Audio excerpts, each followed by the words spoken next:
like a Hellcat. तो hello दोस्तों, स्वागत है आपका मेरे चैनल राइजिंग फैक्ट्स पे। तो आज हम फिर से कुछ छुपे हुए फैक्ट्स को राइज करेंगे। आज हम फिर से एक ऐसे टॉपिक पे बात करेंगे जिससे हर एक दूसरे इंसान को डर तो लगता ही है, और उसका नाम है एनाबेल। तो गाइस, ये जो कहानी है वो शुरू होती है 1970 यानी 1970 में।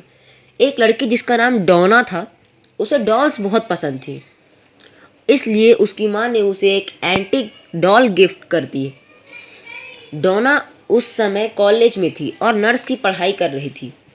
उसी की एक रूम पार्टनर थी जिसका नाम था एंजी। वो दोनों ही साथ रहते थे एक अपार्टमेंट में। जब उसकी माँ ने उसे वो डॉल गिफ्ट की थी तो डोना ने उसे बहुत खुशी खुशी एक्सेप्ट कर लिया और अपने घर में रख दिया। और थोड़ी देर बाद डोना और एंजी ने ये नोटिस किया कि वो डॉल अपने आप एक जगह से दूसरे जगह मूव कर रही थी।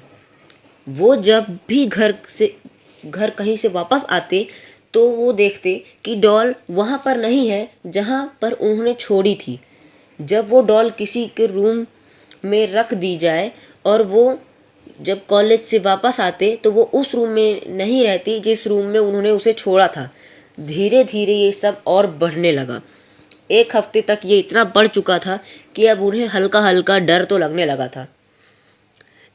एक शाम जब वो दोनों घर वापस लौटे तो उन्होंने देखा कि बहुत सारे पेपर पड़े हैं जिसमें लिखा था help us, help us. Doll की पोजीशन बदलना उन लड़कियों के लिए अब आम बात हो गई थी। एक रात जब वो वापस घर आई तो उन्होंने उस डॉल को वहीं पर पाया जहां पर उन्होंने उसे छोड़ा था। लेकिन डोना को कुछ अजीब महसूस हो रहा था और डोना उस डॉल को ध्यान से देखने लगी तो उसने देखा कि डॉल के ऊपर खून लगा हुआ है। और यह देखकर वो दोनों ही लड़कियां बहुत डर गई। तो उन्होंने एक पैरानॉर्मल इन्वेस्टिगेटर को बुलाया और पैरानॉर्मल इन्वेस्टिगेटर से उन्हें ये पता चला कि वो डॉल के शापित है और उसके अंदर एक 7 साल के बच्ची की आत्मा है जिसका नाम था एनाबेला हिगिंस। तो गाइस, जब डोना को ये पता चला कि उसके अंदर एक 7 साल की बच्ची की आत्मा है जिसे मार दिया गया था और उसे सिर्फ प्यार चाहिए, तो डोना ने उसे अपने साथ रहने की परमिशन दे दी और वो उन्हीं के साथ रहने लगी।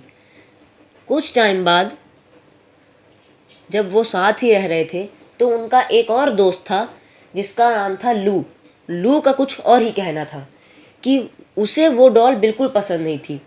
वो कहता था कि ये बहुत खतरनाक है, तुम्हें इसे अपने साथ नहीं रखना चाहिए।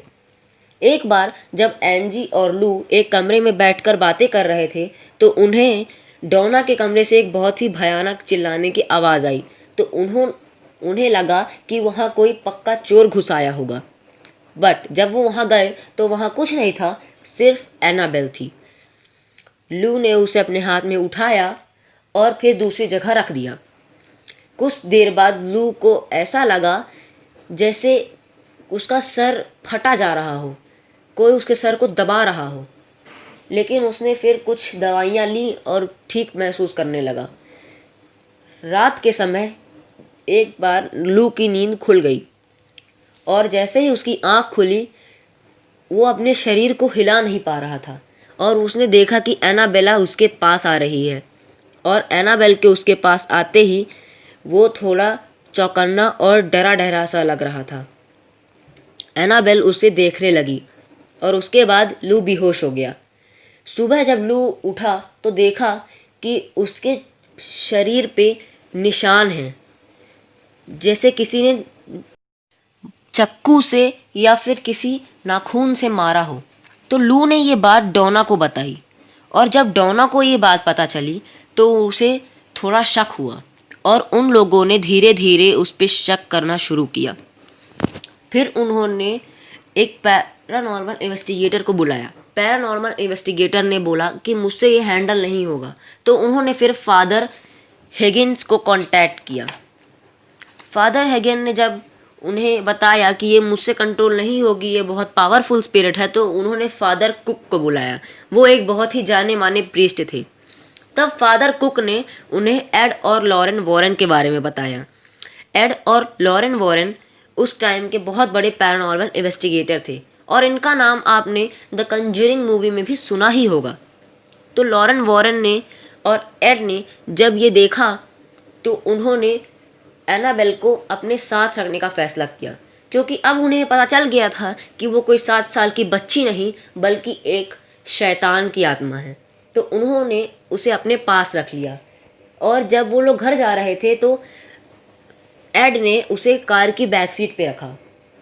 इसी कारण उनका एक्सीडेंट होते होते बचा और वो लोग मरते मरते बच गए, क्योंकि उनकी गाड़ी का ब्रेक भी फेल हो रहा था और कार के ब्रेक्स लूज हो रहे थे और कार का जो स्टीयरिंग है वो कंट्रोल खो रहा था। कुछ टाइम बाद वो अपने घर सही सलामत पहुंच गए।